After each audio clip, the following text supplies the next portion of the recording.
का मकसद यह है कि कोई फर्जी वोटर ना हो वोटर लिस्ट में, वही लोग हों जो भारत के नागरिक हैं। इसमें गलत क्या है? क्योंकि हमारे यहां तो ऐसा सिस्टम बन गया था कि कोई घुसपैठिया है, कोई बांग्लादेशी है, कोई रोहिंग्या है, आराम से फर्जी आधार कार्ड बनवा लो, राशन कार्ड बनवा लो, वोटर आईडी कार्ड सब फर्जी वगैरह बनवा के वोट डालो। नेता उता भी खड़े हो जाते हैं कि भाई उनको तो वोट मिल ही रहा है। लेकिन इस बार चुनाव आयोग ने कह दिया कि न, ये सब ना चलता, इसलिए ना आधार कार्ड ले रहे हैं, ना राशन कार्ड ले रहे हैं, ना वोटर आईडी कार्ड ले रहे हैं। वोटर लिस्ट में नाम लाना है तो ऐसे कागज दिखाने होंगे जिसमें कोई फर्जीवाड़ा होने की आशंका बहुत कम है। लेकिन इंडी गठबंधन वाले कह रहे हैं कि कागज नहीं दिखाएंगे। कल इस पर सुप्रीम कोर्ट में सुनवाई भी होनी है, लेकिन इससे पहले इंडी गठबंधन दबाव की पॉलिटिक्स करने के मकसद से सड़क पर उतर गया। चुनाव आयोग के खिलाफ प्रदर्शन करने राहुल गांधी पटना पहुंच गए, तेजस्वी यादव के साथ गाड़ी में चढ़ गए, चुनाव आयोग को धमकाने लगे कि महाराष्ट्र का चुनाव चोरी कर लिया था, अब बिहार का चुनाव चोरी नहीं करने देंगे। चुनाव आयोग के अफसर अपनी जिम्मेदारी भूल गए, कानून इनको छोड़ेगा नहीं। राहुल गांधी धमका रहे हैं भाई कि छोड़ेंगे नहीं। चलिए कम से कम इतना तो मान रहे हैं कि महाराष्ट्र का चुनाव चोरी होने का आरोप लगा रहे हैं, इसका मतलब हरियाणा का चुनाव चोरी नहीं हुआ था, वहां ये हारे थे। दिल्ली का चुनाव चोरी नहीं हुआ था, वहां ये हारे थे, 0 सीट लाए थे। महाराष्ट्र वाला चोरी हुआ था, वो भी मैं आपको कई बार बता दिया कि क्या बेकार की बात करता है। मतलब ये चुनाव आयोग को इस तरह से धमकाना, जैसे सड़क पर लोग धमकाते हैं कि देख लेंगे, निपट लेंगे, ये कर देंगे, वो कर देंगे। ये चुनाव आयोग भाई, ये सब चुनाव आयोग पर इसलिए भड़के हुए हैं क्योंकि चुनाव आयोग आजकल उन लोगों को फायर है, उन लोगों पर फायर है जो लोग वोटर लिस्ट रिवीजन के नाम पर झूठ फैला रहे हैं। चुनाव आयोग इस बात पर अड़ा हुआ है कि वोटर लिस्ट साफ सुथरी होनी चाहिए, कोई फर्जी वोटर वोटर लिस्ट में ना होगा, फिर चाहे कोई कितना ही बवाल काट ले, और कागज तो दिखाना ही पड़ेगा। इसी पे बवाल मच गया। इंडी गठबंधन ने शक्ति प्रदर्शन करने के लिए सड़क चुन लिया।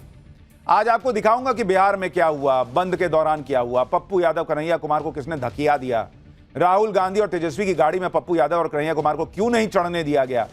लेकिन जो हुआ है पहले उसका एक ट्रेलर देखिए।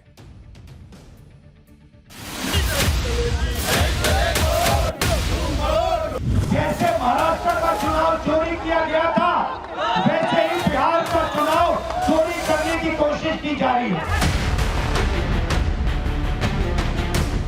ये जो मोदी आयोग है, इनकी दादागिरी नहीं चलेगी, नहीं चलेगी, नहीं चलेगी।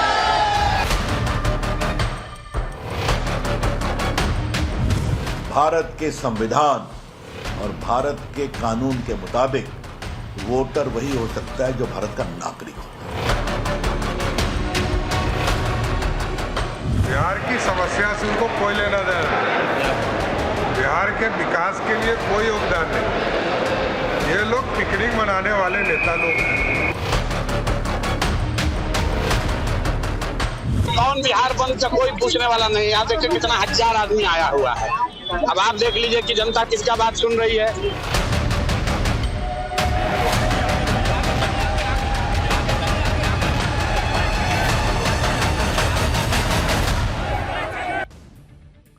बिहार में वोटर लिस्ट रिवीजन को इंडी गठबंधन ने अपने लिए माहौल बनाने का मौका बना लिया। राहुल गांधी, तेजस्वी यादव सब उतर गए सड़क पर चुनाव आयोग का नाम लेकर नरेंद्र मोदी को घेरने के लिए। राहुल गांधी, तेजस्वी यादव और बिहार में इंडी गठबंधन के नेताओं ने पटना में चुनाव आयोग के दफ्तर तक मार्च किया। राहुल और तेजस्वी एक ट्रक पर चढ़ गए और ये एक तरह से चुनावी रोड शो दिख रहा था। इसी में राहुल गांधी ने चुनाव आयोग पर बड़ा आरोप लगाते हुए कह दिया कि जैसे महाराष्ट्र का चुनाव चोरी किया गया था, वैसे ही बिहार के चुनाव को भी चोरी करने की कोशिश की जा रही है। राहुल गांधी और तेजस्वी यादव को एक बार सुन लीजिए, फिर आपको बताऊंगा कि राहुल गांधी, तेजस्वी यादव को चुनाव आयोग ने क्या जवाब दिया, वोटर लिस्ट को लेकर क्या क्या बवाल हुआ और जो ये कह रहे हैं उसकी सच्चाई क्या है।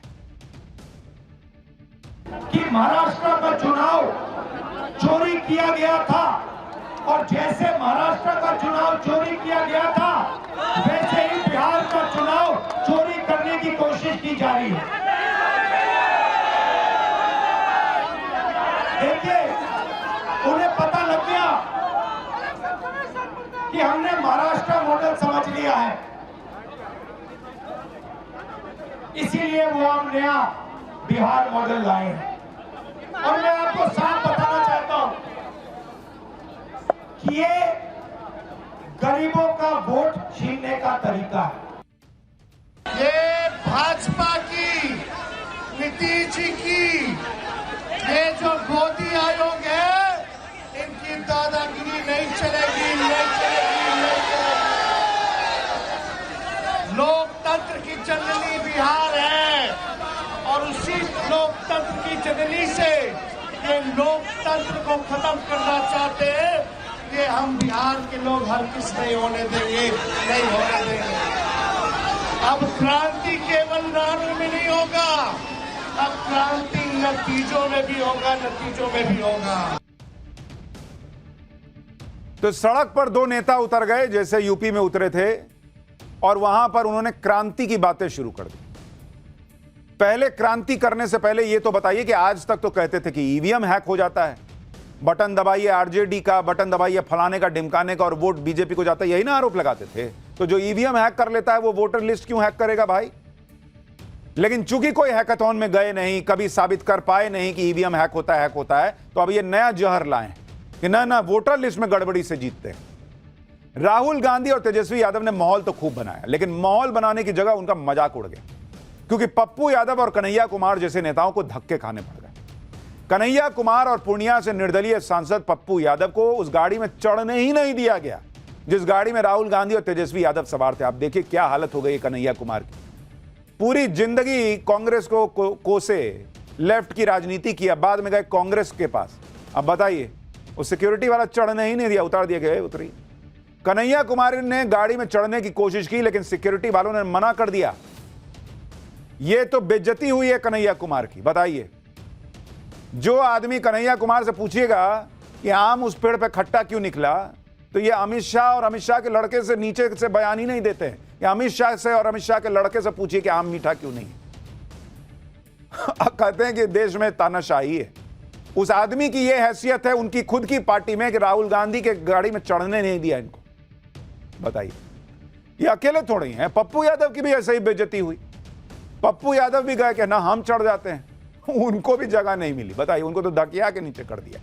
अब इंडी गठबंधन के विरोध मार्च से ज्यादा चर्चा कन्हैया कुमार और पप्पू यादव के साथ हुए बर्ताव की हुई है। बताइए, अपने नेता के साथ ऐसा कोई करता है? दोनों की तस्वीरें सोशल मीडिया पर वायरल होने लगी। जब पप्पू यादव से पूछा गया कि एंट्री क्यों नहीं मिली जी आपको, तो कहने के लगे कि लिस्ट में उनका नाम नहीं ना था, इसलिए रोक दिया गया। सुनिए कैसे पप्पू यादव ने अपनी फजीहत को ढकने की कोशिश की और साथ ही इशारों में तेजस्वी यादव पे अपना गुस्सा निकाल दिया। इस सब चीजों में हमने पढ़ते हैं, हम एक वर्कर हैं, कांग्रेस के एसोसिएट मेंबर हैं और अपमान की परवाह हम नहीं करते हैं। मैंने चढ़ाई नहीं, मुझका मेरा नाम ही नहीं था। वो सभी पार्टी के लीडर का दायित्व था, वो किए, उसमें क्या दिक्कत? लेकिन क्या किसी लीडर की प्रेजेंस की वजह से ऐसा हुआ है सर? या जो होना होता है वो ठीक है, उनको जो इच्छा थी किया, उसमें हम क्या कर सकते। सर, लेकिन आप कह रहे हैं राहुल गांधी के नेतृत्व में पूरा विपक्ष एक था। आरजेडी तो तेजस्वी यादव के लिए कह रही है कि उन्होंने ये कॉल किया था। हम लोगों ने घोषणा हम लोगों ने किया, आरजेडी के तेजस्वी बाबू तो शाम में रात में किए। कांग्रेस के प्रभारी जी ने स्पष्ट रूप से 9 तारीख को बंद का आह्वान कहा करने के लिए, और हम लोगों ने किया। और आज पूरे बिहार में कांग्रेस के झंडे तले पूरा बिहार बंद था। सैलाब थी, आज कांग्रेस के झंडे के अलावा कुछ दिखा क्या?